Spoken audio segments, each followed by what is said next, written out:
നമസ്കാരം എല്ലാ മലയാളികൾക്കും ഓൺ ദ ഡോട്ട് മീഡിയയുടെ ഹൃദയം നിറഞ്ഞ ഓണാശംസകൾ. ഒപ്പം എൻ്റെയും. കാലാകാലങ്ങളായി ഓണം കൂടുന്നതിനനുസരിച്ച് ഇതിൻ്റെ ഈ പറഞ്ഞ വിഭവങ്ങൾ കൂടിക്കൊണ്ടിരിക്കുകയാണ്. ഇതിൽ ഇപ്പം 12 കൂട്ടം കറി. നമുക്ക് ഒന്നാമത്തെ കാര്യം, ഈ ഭക്ഷണത്തെ സംബന്ധിച്ചിടത്തോളം ഈ ശാസ്ത്രീയമായ രീതിയിൽ ഒരു സാധനത്തിനും കൃത്യമായ രീതിയിലുള്ള എന്തെന്നാ പറയണം, അതിനൊരു ബൈലോയോ അല്ലെങ്കിൽ ഇന്ത്യൻ ഭരണഘടന പോലെ സാമ്പാറിൽ ചേർക്കേണ്ട സാധനങ്ങൾ എന്ന് പറഞ്ഞാൽ പെട്ടെന്ന് ഇപ്പോൾ തിരുവിതാംകൂർ അല്ലെങ്കിൽ തിരുവനന്തപുരം ഭാഗങ്ങളിലാണെന്നുണ്ടെങ്കിൽ ലൈറ്റായിട്ട് പറയാം, വെണ്ടയ്ക്ക, കത്തിരിക്ക, പടവലങ്ങ, വെള്ളരിക്ക, അമരയ്ക്ക, പിന്നെ ചിലർ ക്യാരറ്റ് ഇടും, പിന്നെ മുരിങ്ങക്കോലിടും, പിന്നെ മത്തനിടാത്തവരുണ്ട്. ഏറ്റവും കൂടുതൽ പച്ചക്കറികൾ കൂട്ടി സാമ്പാർ വയ്ക്കുന്നത് ഇങ്ങോട്ടാണ്, തിരുവനന്തപുരം ഈ പിന്നെന്താണ് തെക്ക് ഭാഗങ്ങളിലാണ്. അങ്ങോട്ട് പോകുന്നതിനനുസരിച്ച് നമ്മൾ പാലക്കാടൊക്കെ പോയി കഴിഞ്ഞാൽ 2 ചെറിയ ഉള്ളി, ഒരു മത്തൻ്റെ പീസ് മാത്രമേ സാമ്പാറിന് കിട്ടൂ. അപ്പോൾ ഇതിന് വ്യക്തമായ ഇന്ത്യൻ ഭരണഘടന പോലെ വ്യക്തമായ ധാരണകൾ ഒന്നുമില്ല. എന്നാലും ഇതിൽ ഒരെണ്ണം കൂടിപ്പോയാലോ കുറഞ്ഞു പോയാലോ പ്രത്യേകിച്ച് കാര്യങ്ങളൊന്നും ഇല്ല. ഇതിൽ ചേരാത്ത സാധനം ചേരാതിരുന്നാൽ മതി, ചേർന്നാലാണ് ഇതിൽ പ്രശ്നം വരുന്നത്. ഇപ്പം തന്നെ ഓണത്തിന് ഈ സദ്യ എന്ന് പറഞ്ഞാൽ ഇപ്പോൾ കൊല്ലം, തിരുവനന്തപുരം, എറണാകുളം അങ്ങോട്ട് വിട്ട് കഴിഞ്ഞാൽ എല്ലാം നോൺ വെജാണ്. ഓണത്തിന് പോലും മീനും ഇറച്ചി സുലഭമായി ഇതിൻ്റെ കൂടെ വയ്ക്കും. മെയിനായിട്ട് നമുക്ക് പറയാൻ പറ്റുന്ന 3 തരത്തിലുള്ള അച്ചാർ, തൈരിൻ്റെ ഒരു 3 തരത്തിലുള്ള കിച്ചടി, അതായത് പുളിയുള്ളതൊന്ന്, മധുരമുള്ളതൊന്ന്, പാവയ്ക്കയുടെ ഒന്ന്, പിന്നെ ഒരു തോരൻ, ഉപ്പേരി എന്ന് പറഞ്ഞ സാധനം, ഒരു അവിയൽ, ഒരു കൂട്ടുകറി, പിന്നെ ഉപ്പേരി, വറ്റൽ, പഴം, പായസം നമ്മുടെ ഫിനാൻഷ്യൽ കപ്പാസിറ്റി പോലെ ഇരിക്കും. പാവപ്പെട്ട ഒരെണ്ണം ഉണ്ടാക്കും, ഇത്തിരി പൈസ ഉള്ളവർ 2 എണ്ണം ഉണ്ടാക്കും, അടുത്തൊരുത്തോ 3 എണ്ണം ഉണ്ടാക്കും. പിന്നെ ഇപ്പോൾ ഈ അടുത്ത കാലത്ത് വന്ന ഒരു സാധനമാണ് തിരുവനന്തപുരത്ത് മാത്രം ബോളി എന്ന് പറയുന്ന സാധനം. ബോളി അത് അങ്ങോട്ടൊന്നുമില്ല. ഈ അടുത്ത കാലത്ത് ഞാൻ മസ്കറ്റിൽ ഒരു ഓണാഘോഷത്തിന് പോയപ്പോൾ എൻ്റെ ഒരു സുഹൃത്തിൻ്റെ ഏറ്റവും അടുത്ത് അനിലെന്ന് പറഞ്ഞിട്ട്, അനിലെന്ന് പറഞ്ഞാൽ നമ്മുടെ ആളിയനും കൂടെയാണ്. അവരവിടെ ഓണം ആഘോഷിക്കാൻ നേരത്ത് അവരെന്നോട് ഇവിടെ നിന്ന് വിളിച്ച് പറഞ്ഞെന്ന് പറഞ്ഞാൽ ഇവിടെ നിന്ന് ബോളി കൊണ്ടുപോകണം. പിന്നെ ഞാൻ ഇവിടെ നിന്ന് 500 ബോളി പാക്ക് ചെയ്ത് അവിടെ കൊണ്ടുപോയി. അവിടെ ഈ കണ്ണൂരുകാർക്ക് ഇതൊരു വലിയ അതിശയമാണ്. എന്താണ് അപ്പോൾ അവർ പറയുന്നത് തിരുവനന്തപുരത്തെ ബോളി എന്നാണ് എന്നെ പറയുന്നത്. ഇത് ഓരോ കാലഘട്ടത്തിലും ബേസിക്കായിട്ട് ചെയ്ത സാധനത്തിന് നമ്മുടെ കാശിൻ്റെയും നമ്മുടെ സൗകര്യത്തിൻ്റെയും നമ്മുടെ രുചിയുടെയും അടിസ്ഥാനത്തിൽ ഇത് ഓരോന്ന് കൂട്ടി ചേർക്കുന്നതല്ലാതെ ഒന്നും ഇതിൽ നിന്ന് കുറയുന്നില്ല കേട്ടോ. അതാണ് ഇതിൻ്റെ ഏറ്റവും വലിയ പ്രത്യേകത. ഇതിൽ നിന്ന് ഒരു കറികൾ കുറയുന്നില്ല, കറികളിങ്ങനെ കൂടിക്കൊണ്ടേയിരിക്കുന്നു. അത് ഓരോരുത്തരുടെ വലിയ ടേസ്റ്റിൻ്റെ അടിസ്ഥാനത്തിലാണ്. കല്യാണ സദ്യക്ക് പോകുമ്പോൾ നമ്മുടെ ഒരു ബേസിക് സദ്യ നമ്മൾ പണ്ട് കഴിച്ചിട്ടുണ്ട്. ഇപ്പോൾ എന്തെല്ലാം കറികൾ കൂടുന്നു, കൂടി എന്നാൽ ഇതെല്ലാം ആരെങ്കിലും കഴിക്കുന്നുണ്ടോ എന്ന് ചോദിച്ചാൽ വളരെ ചുരുങ്ങിയ ആളുകൾ മാത്രമേ കഴിക്കുന്നുള്ളൂ. എന്നാലും മലയാളിക്ക് ഈ ഓണസദ്യ എന്ന് പറഞ്ഞാൽ ഞാൻ നേരത്തെ പറഞ്ഞതുപോലെ മലയാളിയുടെ മനസ്സിലങ്ങ് അലിഞ്ഞ് ചേർന്നിരിക്കുന്ന ഒരു സാധനമാണ്.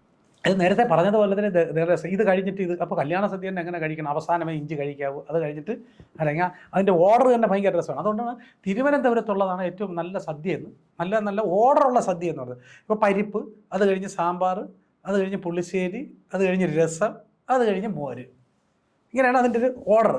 അതിന് കൃത്യമായിട്ട് പറഞ്ഞു കഴിഞ്ഞാൽ ഈ പുളിയുള്ള സാധനങ്ങൾ ലാസ്റ്റിലേക്ക് വരുന്നതെന്ന് പറഞ്ഞു കഴിഞ്ഞാൽ ഈ നേരത്തെ കഴിച്ച സാധനങ്ങളെല്ലാം ഡൈജസ്റ്റ് ചെയ്യാനുള്ള ഒരു ശാസ്ത്രീയമായ സംഭവം എന്നാണ്. ഇതിൻ്റെ കൂടെ എന്തോരം കറികളാണ്. ഇത് ഓരോ പിന്നെ ഇപ്പോൾ അതിൻ്റെ ഓർഡറും ഇപ്പോഴുള്ള ആളുകൾക്ക് അതിൻ്റെ ഓർഡറും കുറച്ച് പേർക്കൊന്നും അങ്ങനെ അറിയില്ല. അതുകൊണ്ട് ഇപ്പോഴെല്ലാവരും ഓണസദ്യ പുറത്തുനിന്നാണ്. ഇപ്പോൾ ഈ സദ്യയിൽ ഒരുപാട് കറികൾ കൂടുന്നു എന്നുള്ളതല്ലാതെ കുറയുന്നില്ല ഒന്നും. അതൊരു വലിയ ഇപ്പോൾ തന്നെ ഈ അത് ഒരു മാർക്കറ്റിങ്ങിൻ്റെ തന്ത്രം കൂടിയാണ്. പലരും കണ്ടിട്ടില്ലേ ഓണസദ്യയിൽ 28 കൂട്ടം കറി, 36 കൂട്ടം കറി, 42 കൂട്ടം കറി എന്നൊക്കെ പറഞ്ഞ് അങ്ങനെ ചെയ്യാറുണ്ട്. അത് ഞാൻ പറഞ്ഞില്ലേ, മനുഷ്യൻ്റെ ഓരോ കാലഘട്ടത്തിനനുസരിച്ചുള്ള പൈസയുടെ വ്യാപ്തിയും അവൻ്റെ രുചിയുടെ വ്യാപ്തിക്ക് അനുസരിച്ച് ഇത് ഇങ്ങനെ കൂടിക്കൊണ്ടേയിരിക്കും. ഓണം ഇങ്ങനെ അത് ബേസിക്കലി ഞാനൊരു നാട്ടുമ്പുറത്തുകാരിൽ നിന്നും ജനിച്ച് വളർന്നു വന്നതുകൊണ്ട് തന്നെ ഓണത്തിന് എൻ്റെ കാലഘട്ടത്തിലുള്ള ഓർമ്മകൾ ഭയങ്കര രസകരമായ ഓർമ്മകളാണ്. അതിപ്പോൾ പുതിയൊരു ജനറേഷനുമായിട്ട് നമുക്ക് കമ്പയർ ചെയ്ത് പറയാനും പറ്റില്ല. കാര്യം നമ്മൾ അത്രയും ഓർമ്മകളുള്ളത് കൊണ്ടാണ് നമ്മുടെ മക്കളോടും പുതിയ ഒരു ജനറേഷനോടും പറയുന്നത് നിൻ്റെയൊക്കെ ഓണം എന്താടെ ഓണം, നമ്മുടെ ഓണമാണ് ഓണം എന്ന് പറയുന്നത് അതുകൊണ്ടാണ്. ഇനി ഒരു പുതിയൊരു കുട്ടിയോട് നമ്മളങ്ങനെ വാശി പിടിച്ചത് പറയാനും പാടില്ല. കാരണം നമ്മുടെ എക്സ്പീരിയൻസ് അവരറിഞ്ഞിട്ടില്ല. അതൊരു വലിയ പ്രശ്നമാണ്. എൻ്റെ മകൻ എന്നോട് ചോദിച്ചിട്ടുണ്ട്, അച്ഛാ ഇത്രയും ഭീകരമായി പറയാൻ നിങ്ങളെ ഓണത്തിന് എന്തോന്നുണ്ടായിരുന്നു എന്ന് ചോദിക്കുമ്പോൾ നമ്മൾ ഓരോന്നായിട്ട് നറേറ്റീവ് ചെയ്ത് കൊടുക്കുമ്പോഴും അവൻ അതിൽ ഇപ്പം അവനും ഗ്രാമപ്രദേശത്ത് താമസിക്കുന്നതാണ് എങ്കിലും ഞാൻ പറയുന്നതിൻ്റെ ഏതാണ്ടൊരു 50-60% മാത്രമേ അവന് റിലേറ്റ് ചെയ്യാൻ പറ്റുന്നുള്ളൂ. കാര്യം ഞാൻ പറയുന്ന തുമ്പപ്പൂവൊന്നും ഇവിടെ കൊണ്ടുവച്ച് കാണിച്ചു കൊടുക്കാൻ. നമ്മളിപ്പോൾ രാവിലെ എണീറ്റ് ഈ പറഞ്ഞതുപോലെ 5-5:30 മണി സമയത്ത് വലിയ സ്ഥലത്തേക്ക് ഞാനും പിന്നെ എൻ്റെ ചേച്ചിമാരും നമ്മുടെ അനിയന്മാരും അല്ലെങ്കിൽ അയൽവക്കത്തുള്ള നമ്മുടെ സമപ്രായക്കാരായ എല്ലാവരും അന്ന് എല്ലാ വീട്ടിലും ഈ അത്തപ്പൂ ഇടണമല്ലോ. ആ പൂവ് നമ്മൾ ഇന്നത്തെ പോലെ ഈ മാർക്കറ്റിൽ നിന്ന് വാങ്ങുന്നതല്ലല്ലോ, നമ്മുടെ പരിസരങ്ങളിൽ നിന്ന് വാങ്ങുന്നതാണ്. 2 കാര്യങ്ങളാണ് ഇതിനകത്തുള്ളത്. ഒന്ന്, രാവിലെ എണീറ്റ് പോയാലത് കിട്ടുകയുള്ളൂ. ഒന്നത്. 2, നമ്മൾ നേരത്തെ പോയില്ലെന്നുണ്ടെങ്കിൽ ബാക്കി വേറെ ബാച്ച് ഇത് പറിച്ചുകൊണ്ട് പോവുകയും ചെയ്യും. അപ്പോൾ ഇങ്ങനെ ഒരു എക്സ്പീരിയൻസ് നമുക്കുണ്ടായിരുന്നത് കൊണ്ട് വളരെ മനോഹരമായ ആ യാത്രയിൽ, ആ നടത്തത്തിൽ, ആ വർത്തമാനത്തിൽ, ആ ഗ്രൂപ്പിലുള്ള ഇടപെടലുകളിൽ നിന്നൊക്കെ നമുക്ക് ഒരുപാട് ഓർമ്മകൾ നമ്മൾ അറിയാതെ തന്നെ കിട്ടും. അത് ഓർമ്മകളായിരുന്നുവെന്നും അത് ഒരു വലിയ സുന്ദരമായ നിമിഷമെന്നും നമ്മൾ തിരിച്ചറിയുന്നത് അപ്പോഴല്ല, വർഷങ്ങൾക്ക് ശേഷമായിരിക്കും. ആ നൊസ്റ്റാൾജിയാണ് നമ്മളെ മകനോട് ഇങ്ങനെ പറഞ്ഞു കൊടുക്കുന്നത്. ഇപ്പോൾ എൻ്റെ മകൻ പിന്നെ ഇപ്പോൾ എറണാകുളത്താണ് താമസിക്കുന്നതെങ്കിലും ഇപ്പോഴും ഞാൻ പറയുന്നതിൻ്റെ ഒരു 60% മാത്രമേ അവന് റിലേറ്റ് ചെയ്യാൻ പറ്റുന്നുള്ളൂ. എങ്കിലും എപ്പോഴും നമ്മൾ അനുഭവിച്ചതാണ് നമുക്ക് ഏറ്റവും സുന്ദരം എന്ന് നമുക്ക് തന്നെ തോന്നിപ്പോകും. അതുകൊണ്ട് കുറച്ചുകൂടെ വിശാലതയുണ്ടായിരുന്നു പഴയ ഓണത്തിന്. ഇപ്പോഴും വിശാലത ഇല്ലെന്നല്ല, ഇപ്പോൾ വിശാലതയുണ്ട്. ആ സ്പേസുകളെല്ലാം വേറെ മേഖലകളായി മാറി. നമുക്ക് സമയദൈർഘ്യം കൂടുതൽ കിട്ടി ആസ്വദിച്ച സാധനങ്ങളെല്ലാം തന്നെ ചുരുങ്ങിയ സമയം കൊണ്ട് ഇപ്പം ആസ്വദിച്ച് കിട്ടുന്നു. അതിൻ്റെ ഡ്യൂറേഷനുകൾ കുറവാണ്.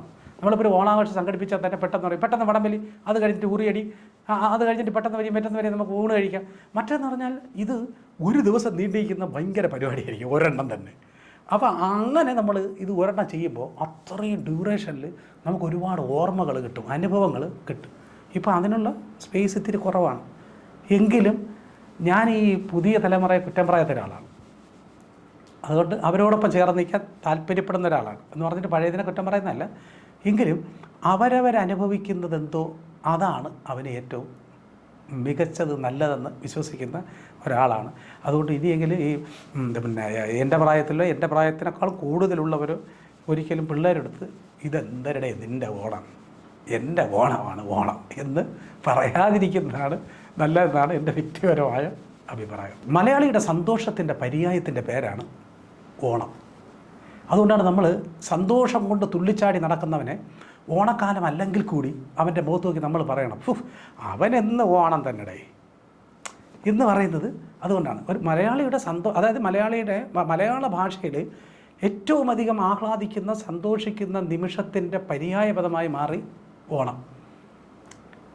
ചിലർ പറഞ്ഞിട്ടില്ലേ, ഇനിയിപ്പോൾ കാര്യങ്ങളൊക്കെ കഴിഞ്ഞല്ലേ, ശരിയടേ ഇനിയിപ്പോൾ അടുത്ത ഓണത്തിന് കാണാം എന്നും. അതായത് മലയാളിയുടെ ജീവിതത്തിൽ അത്രത്തോളം ബന്ധപ്പെട്ട് കിടക്കുന്ന ഒരു ഉത്സവത്തിൻ്റെ പേരാണ് എനിക്ക് തോന്നുന്നത് ഓണം. പല പ്രശ്നങ്ങളും ആരംഭിക്കുന്നത് ഓണത്തിലാണ്, പല പ്രശ്നങ്ങളും സോൾവ് ചെയ്യുന്നതും ഓണത്തിലാണ്. ഇന്നിപ്പോൾ നല്ല ഓണമായിട്ട് വെറുതെ പ്രശ്നം ഉണ്ടാക്കല്ലേ ഒന്നത്. കഴിഞ്ഞ ഓണത്തിന് പ്രശ്നം ഉണ്ടാക്കിയത് കേട്ടോ, ഇങ്ങോട്ട് വാ, നമുക്ക് ഈ ഓണത്തിന് എന്നൊക്കെ പറഞ്ഞിരിക്കുക. ഒരാളിൻ്റെ എക്സ്പീരിയൻസിനെ മുൻനിർത്തി പറയാൻ ഉപയോഗിക്കുന്ന വാക്കിൻ്റെ പേരാണ് ഓണം. അതുകൊണ്ടാണ് നമ്മൾ പണ്ട് പറയുന്നത്, ഡേ നീ മര്യാദയ്ക്ക് ഇരി, എൻ്റെ അത്ര ഓണമൊന്നും നീ ഉണ്ടിട്ടില്ല. അങ്ങനെ നമുക്ക് മലയാളിക്ക് ഓണം മാറ്റി നിർത്താൻ പറ്റില്ല. അതുപോലെ തന്നെ ഞാൻ ഈ നേരത്തെ ചോദിച്ച പോലെ ഓണത്തിൻ്റെ പരിപാടികളുടെ അനുഭവം, പിന്നെ നമ്മുടെ ജോബി ചേട്ടൻ അറിയാമല്ലോ, ഇപ്പം KSFL ഉദ്യോഗസ്ഥനാണ്, റിട്ടയറായി. ജോബി ചേട്ടന് ഞാൻ പിന്നെ മരിച്ചുപോയ നമ്മുടെ മോനിലാൽ എന്ന് പറയും, അദ്ദേഹം ഒരു ആക്സിഡൻറ്റിൽ മരണപ്പെട്ടു പോയി.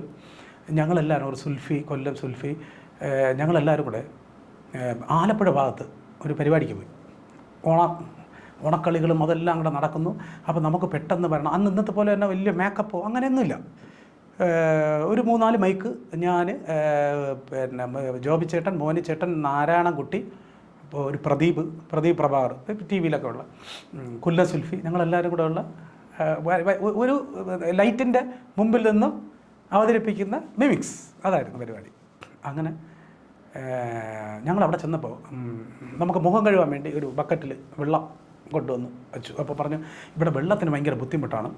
അപ്പോൾ ഈ അവിടെ സ്റ്റേജിൻ്റെ പുറകിലൊക്കെ ഇത്തിരി മണലും ഒക്കെ ഉണ്ട്, വെള്ളത്തിന് ഇച്ചിരി ബുദ്ധിമുട്ടാണ്. അപ്പോൾ നമ്മൾ പറഞ്ഞു ഒരു മുഖം കഴുകാനാണെങ്കിൽ ഒരു ജഗ് വെള്ളം ഒന്ന് കൊണ്ടുവരണമെന്ന് പറഞ്ഞു. അങ്ങനെ അവിടെ നിർബന്ധിച്ച് 2-3 കുട്ടികൾ മുതിർന്നവരും കൂടെ പോയി. ദൂരെ ഇവിടെ നിന്നു. കാര്യം മുഖം കഴുകാനും പിന്നെ കുടിക്കാനും കണക്കാക്കിയാണ്.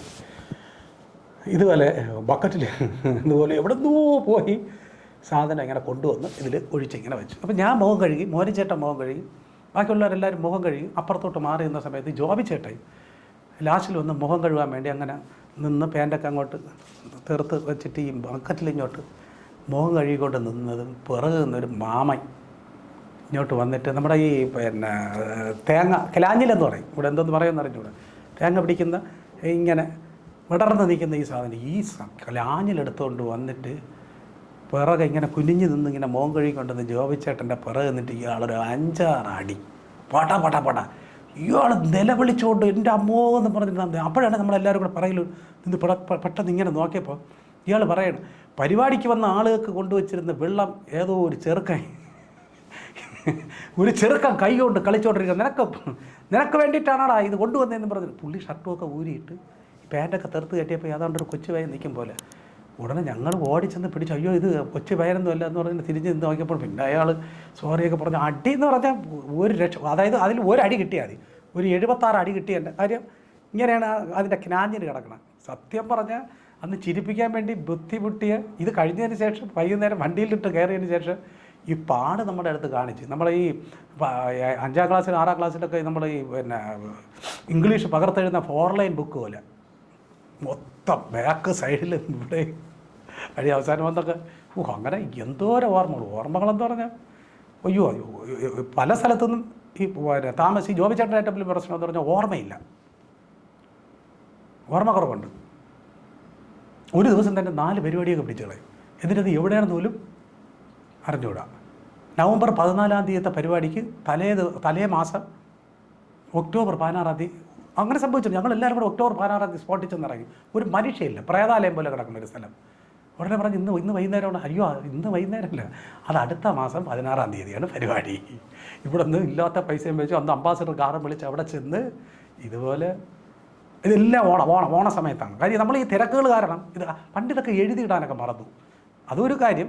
പിന്നെ ഈ പറഞ്ഞതുപോലെ തന്നെ പുള്ളിക്ക് ഈ ഒരുപാട് കാര്യങ്ങളുള്ളതുകൊണ്ട് ഇത് തലയിൽ നിൽക്കില്ല. എന്നാൽ പുതിയൊരാളുടെ വേറെ ആരെങ്കിലും ഏൽപ്പിക്കാമെന്ന് വെച്ച് കഴിഞ്ഞാൽ അത് ചെയ്യുകയില്ല. അങ്ങനെ ഒരുപാടെന്ന് പറഞ്ഞു കഴിഞ്ഞാൽ ഒരുപാട് ഓർമ്മകൾ.